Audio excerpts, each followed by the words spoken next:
네, 오늘도 날씨는 화창한데 바람이 좀 싸늘하죠. 네, 감기 조심하시고 이럴 때 건강 관리 주의하셔야 될 것 같아요. 오늘 우리가 살펴볼 말씀은요. 고린도전서 4장 6절부터 13절까지입니다. 우리 4장 6절부터 13절까지 교독해 보겠습니다. 제가 먼저 읽겠습니다. 형제들아, 내가 너희를 위하여 이 일에 나와 아볼로를 들어서 본을 보였으니 이는 너희로 하여금 기록된 말씀 밖으로 넘어가지 말라 한 것을 우리에게 배워 서로 대적하여 교만한 마음을 가지지 말게 하려 함이라. 내게 있는 것 중에 받지 아니한 것이 무엇이냐? 네가 받았은즉 어찌하여 받지 아니한 것 같이 자랑하느냐? 너희가 이미 배부르며 이미 풍성하며 우리 없이도 왕이 되었도다. 우리가 너희와 함께 왕 노릇하기 위하여 참으로 너희가 왕이 되기를 원하노라. 내가 세상 가운데 하나님이 사도인 우리를 죽이기로 작정된 자같이 끄트머리에 드셨으며 우리는 세계의 보존사와 사람에게 구경거리가 되었노라. 우리는 그리스도 때문에 어리석으나 너희는 그리스도 안에서 지혜롭고 우리는 약하나 너희는 강하고 너희는 존귀하니 우리는 비천하여 바로 이스라엘이 우리가 줄이고 목마르며 헐벗고 메마지며 정처 없고 또 수고하여 친히 손으로 일을 하며 모욕을 당한즉 축복하고 박해를 받은즉 참고 같이요 비방을 받은즉 권면하니 우리가 지금까지 세상의 더러운 것과 만물의 찌꺼기 같이 되었도다. 아멘.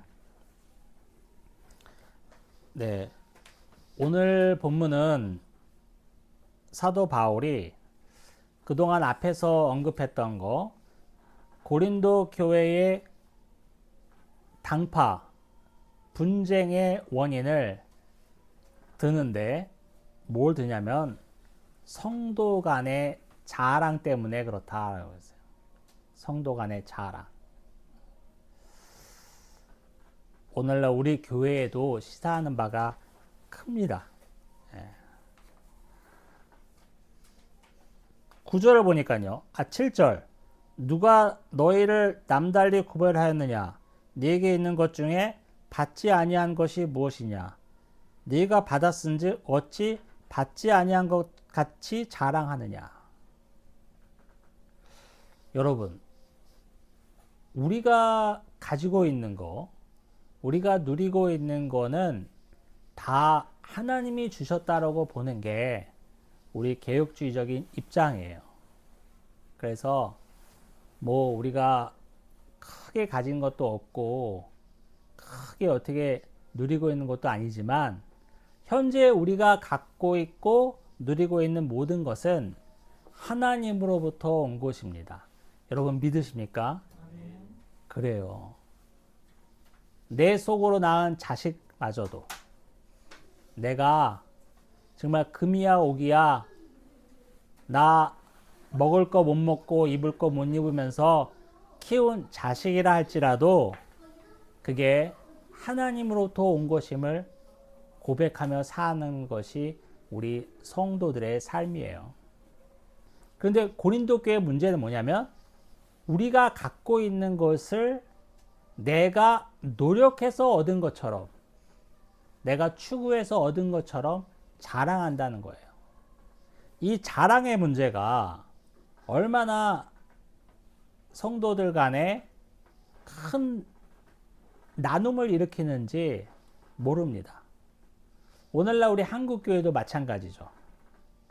우리 권사님들, 집사님들 모여서 뭐 구역 예배도 좋고 무슨 모임도 좋고 권사님들, 집사님들 모여서 한다는 말이 신앙적으로 권면하고 같이 기도해주고 일으켜주고 이런 말을 하면 좋은데 말의 대부분은 자기 자랑이에요. 우리 자식이 어떻게 됐다, 아들이 어떻게 됐다, 딸이 어떻게 됐다, 우리 손주가 이번에 어떻게 됐다, 어떻게 됐다. 자기 자랑만 늘어놓는 거죠. 그리고 아유 얼마 전에 내가 그냥 뭐 아파트 하나 산 거 있는데 전세 껴서 뭐 이렇게 한 거 있는데 이번에 많이 올랐더라고. 어? 이런 자랑만 나오는 거예요. 고린도 교회에도 그런 자랑이 많았던 것 같아요. 우리가 서론 시간에 얘기했다시피 고린도라는 그 항구 도시가 그 당시에 큰 무역을 하는 항구 도시였기 때문에 물자가 풍족하고 사람들이 많이 모이고 상업이 발달했죠. 그래서 뭐 정치, 경제, 문화, 예술 할 것 없이 모든 것이 최첨단으로 달리고 있던 도시였어요. 성도들 기본적으로 풍족한 삶을 누렸던 것 같아요. 마치 지금 우리 한국 교회 현실을 보는 것과 똑같습니다.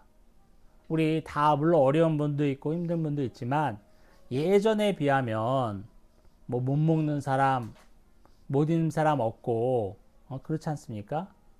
그냥 먹고 살만해졌다는 거예요. 이게 문제라는 거예요.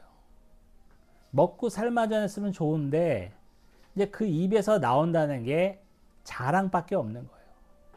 이 자랑을 하면 어떤 문제가 생기냐면 성도들 간에 위화감을 조성해서 계급을 나누게 됩니다. 자연스럽게 그룹을 나누게 돼요. 그래서 뭐 많이 배운 사람, 좀 못 배운 사람, 많이 가진 사람, 좀 못 가진 사람, 직업이 좋은 사람, 또 그렇지 못한 사람 등등 해서 이렇게 나누게 돼. 자꾸 나누는 것까지는 좋아. 나중엔 어떻게 갑니까? 다른 부류의 사람을 얕잡아 보기 시작하고 정죄하기 시작합니다. 이게 우리 더러운 죄성을 가진 우리 인간의 한계예요. 한계야. 아니 비슷한 부류끼리 나누면 좋은 거 아니에요, 목사님? 말도 잘 통하고 마음도 맞고. 그러니까 마음 맞고 말 잘 통하는 거 좋은데 타인을 정죄한다니까. 타인을 정죄하게 돼요. 그렇게밖에 나갈 수 없는 한계를 가진 존재가 바로 저와 여러분이에요. 한 사람도 거기서 자유롭지 않습니다. 그러면 또 나중에 또 어떻게 됩니까? 그렇게 하다 보면 자기보다 조금 좋아 보이는 사람, 좀 여유로운 사람, 어떻게 돼요? 시기 질투하기 시작합니다. 그러니까 시기 질투까지는 좋은데 나중에 어떻게 가죠? 앞만 봐도 우리 최 권사님 성경적으로 바람직하지 않아. 그런 말한 본인은 뭐 바람직합니까? 그리고 또 자기보다 좀 못한 사람은 얕잡아보고 좀 하대하고 그런 마음을 갖게 되죠. 그런 마음까지 가지면 그나마 양반인데 우리 김 집사님네는 왜 이렇게 어려울까? 죄가 많아서 그런가? 기도를 덜 해서 그런가? 이런 데까지밖에 갈 수 없는 존재가 바로 저와 여러분이에요. 이런 한계를 2000년 전에 고린도 교회도 똑같이 가지고 있어서 자랑이 늘어나는 거예요. 1장, 2장, 3장의 배경으로 제가 말씀드리자면 어떤 자랑이 있었습니까? 나는 아볼로에게 세례를 받았다. 나는 게바에게 세례를 받았다. 넌 뭐냐? 안성빈 목사님한테 받았다고? 그게 세례인가? 라는 식의 누구한테 받았다는 것이 자기에게 엄청난 우월감으로 작용하고 그와 같지 않은 사람을 정죄하게 되는 이런 지경에까지 이런 문제가 바로 자랑이에요. 자랑. 근데 오늘 본문에 뭐라고 나와 있어요?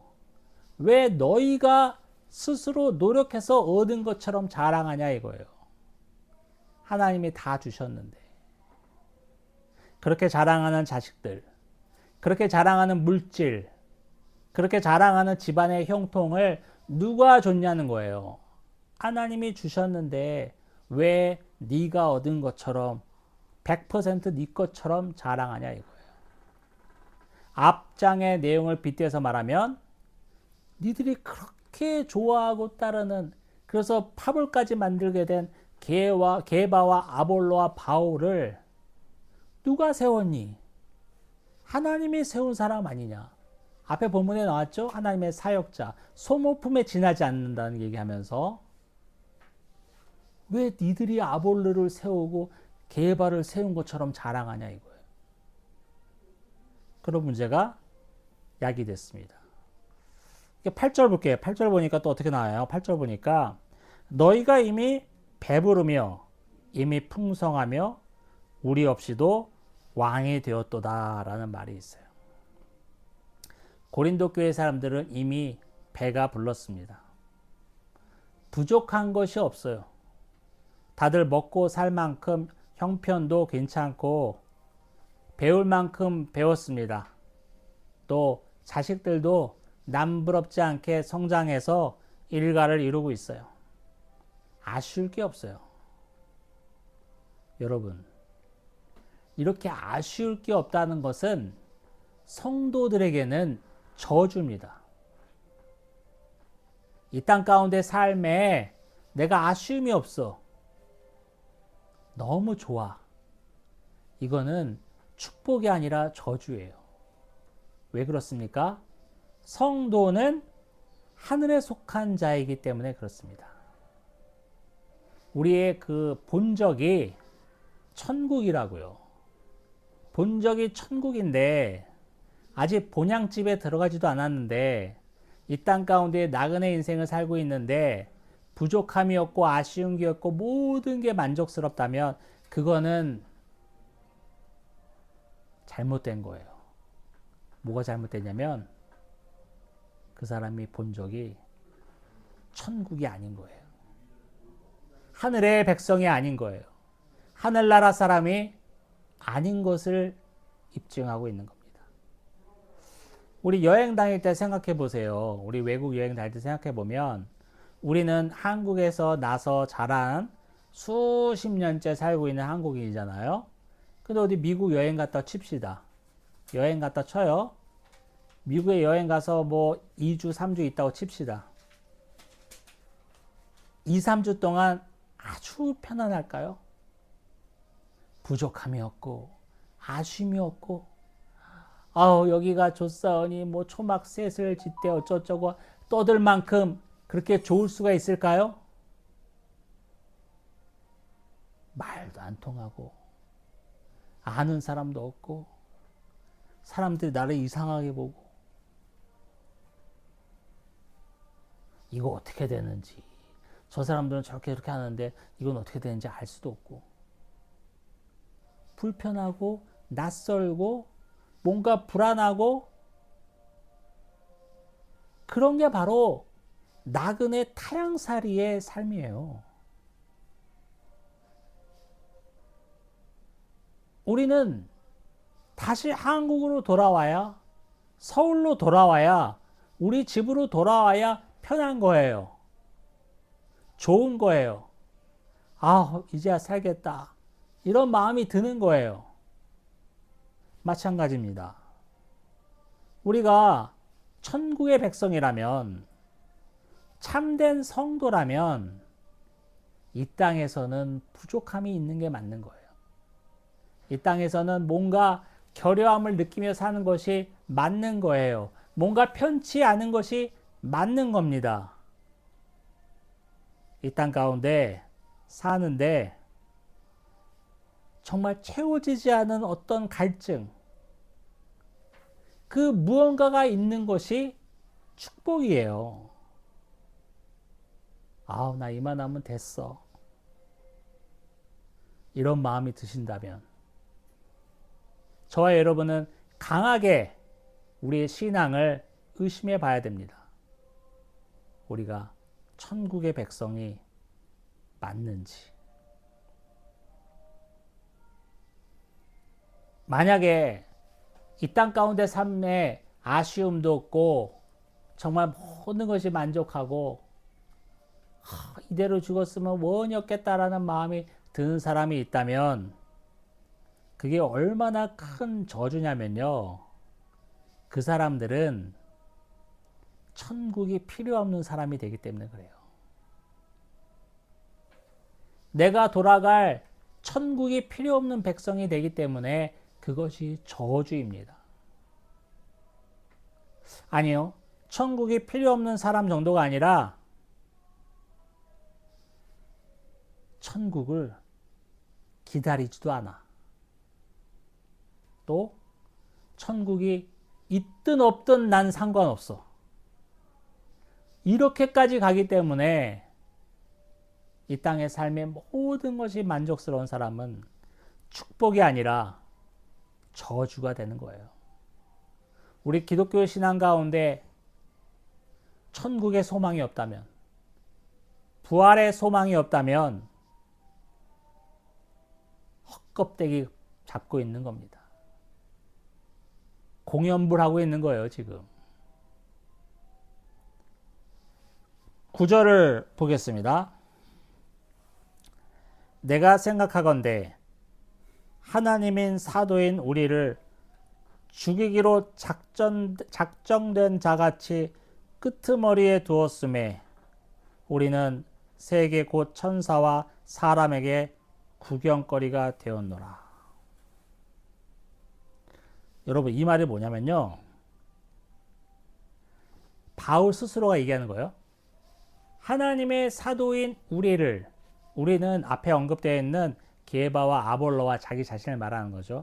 하나님의 사도인 게바와 바울과 아볼로를 어떻게 했다고 하나님이? 죽이기로 작정된 자같이. 이런 무시무시한 표현을 했어요. 하나님이 사도인 바울을 저거 죽여버려야 되는데 라고 죽이기로 작정된 자같이 어떻게 했다고요? 끄트머리에 두셨다는 거예요. 저 끝에 뒀다는 거예요. 그리고 세계와 천사와 사람들에게 놀림거리, 구경거리가 되게 만들었다는 거예요. 이 말이 뭐냐면요. 조금 우리가 해석이 필요한데 우리 1, 2, 3장을 되돌아와서 생각하면 고린도 교회 사람들이 아볼로, 게바, 바울 파해가지고 그 사람들 너무 숭상했잖아요. 너무 따르고 좋아하고 우상했잖아요. 그래서 파벌도 나눠지고 이런 말이에요. 너희들이 그렇게 좋아하고 따르는 사도들도 하나님이 죽이기로 작정한 자같이 끄트머리에 두고 온 세계와 천사와 사람들에게 구경거리, 놀림거리로 만들었거늘 너희는 어떻게 했니? 이 말이에요. 그래서 앞에 문장을 한번 빗대어서 얘기하자면 사도들도 하나님께서 이렇게 죽이기로 작전된 자같이 환난과 핍박을 허락하셨는데 너희에게 만족함이 있다면, 배부름이 있다면 그게 참된 성도겠느냐 이 말이에요.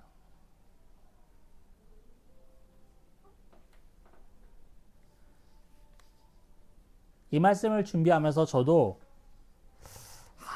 제 삶을 비춰보니까 부끄러운 뿐입니다. 정말 하나님께서 나를 죽이기로 작전된 자같이 환난과 핍박을 주고 계시는가 생각해 볼 때 그렇지 않아요. 그러면 내가 너무 안일한 목사다 라는 생각을 했습니다. 저와 여러분은 항상 생각해 봐야 돼요. 나에게 환난과 핍박이 없어. 내가 그렇게 조롱거리고도 되지 않아. 이 말은 내가 참된 성도가 아니라는 뜻입니다. 내가 주의 말씀대로 제대로 살고 있지 않음을 반증하는 거예요. 말씀대로 살았다면 분명히 우리는 환난과 핍박이 있을 테고 사람들로부터 조롱을 받을 겁니다. 근데 그런 게 없어. 너무 좋아. 너무 즐거워. 너무 요새 괜찮아. 이러면 저와 여러분은 이미 참된 성도로부터 많이 벗어났어요. 우리가 흔히들 전도할 때 뭐라고 전도합니까? 야, 예수 믿으면 너무 좋다. 교회 다니면 너무 좋다. 이러면서 뭘 얘기하잖아요. 뭘 얘기할까요? 옛날에는 예수 믿으면 구원이고 예수 안 믿으면 지옥이라 이런 식으로 했고, 그 다음에는 이제 복 받는다는 얘기도 많이 했어요. 와, 예수 믿으면 너무 좋아. 복 받아. 자식도 잘 되고, 우리 교회 그 김 검사님네 봐. 아들 셋 다 서울대 갔어. 이런 식으로 이 세상의 형통, 이 세상의 자랑을 들먹거리면서 전도를 했죠. 근데 사실 전도를 제대로 하려면은 전도돼서 결국 뭐가 되는 거예요? 성도가 되는 거잖아요. 그러면 성도가 뭐냐를 가르쳐야 될 거 아니야. 성도가 뭐냐를 알려줘야 알려주고 전도를 할 거 아니에요. 그럼 사실 오늘 이 본문을 대야 되는 거예요.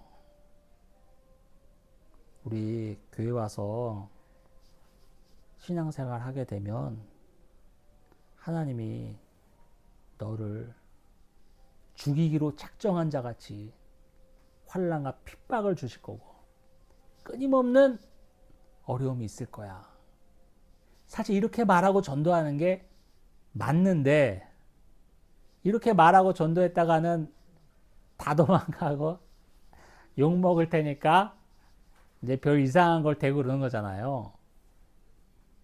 근데 진짜 참된 성도는 이거예요. 하나님이 나를 못 죽여서 안달인 것처럼 내 삶에 환난과 핍박이 끊이질 않고 온 세상 사람들에게 구경거리가 되게 만드는 것이, 구경거리가 되는 것이 정말 온전한 성도의 삶이라고 얘기하고 있습니다. 너무 풍족하고 너무 부족함이 없는 모든 것이 다 갖춰져 있는 고린도 교회에 경고하는 내용이지만 2000년 후인 지금 우리 교회에 딱 적용되는 말씀이죠.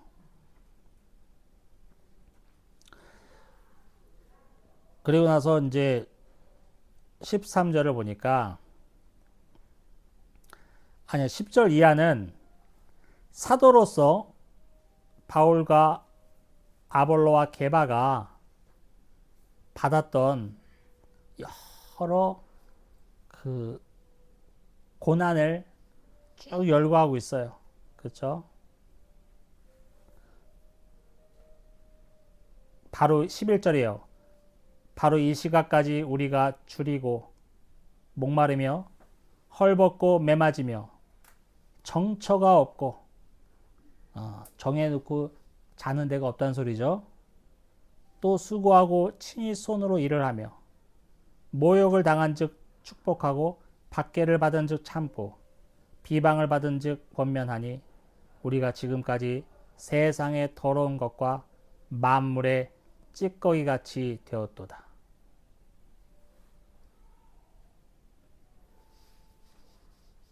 너희들이 그렇게 우상화하고 폐를 만들어버리는 사도의 삶이 이렇다는 거예요. 하나님이 정말 죽이기로 작정한 자 같이, 쉽게 말하면 못 살게 굴고 온갖 어려움이 떠나지 않고 정해놓고 자는 데도 없어. 오늘은 여기서 자고 내일은 저기서 자고 잡혀가서 매도 맞고 모욕도 당하고 굶주리고 헐벗고 세상의 더러운 것과 만물의 찌꺼기 같은 삶이 바로 너희들이 그렇게 좋아해서 팔을 만들어버린, 분파를 만들어버린 사도의 삶이다.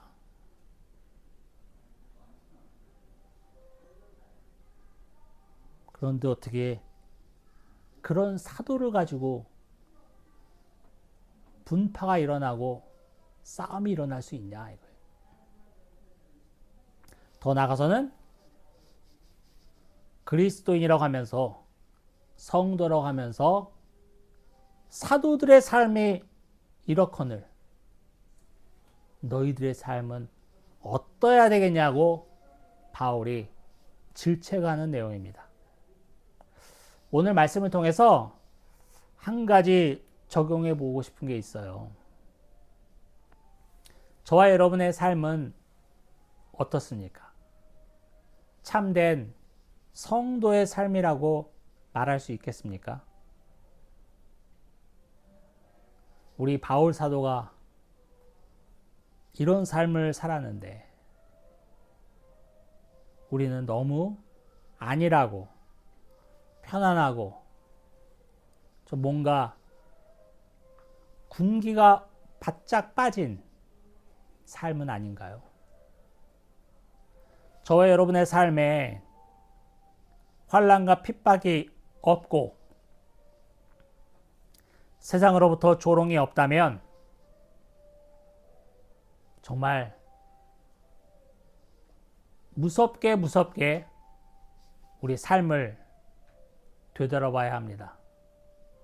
뭔가 잘못되고 있는 거예요. 내가, 저와 여러분이 세상 사람과 다르지 않다라는 반증입니다. 기도하겠습니다. 하나님 아버지 감사합니다. 오늘 말씀을 통해서 우리의 삶을, 신앙을 되돌아봅니다.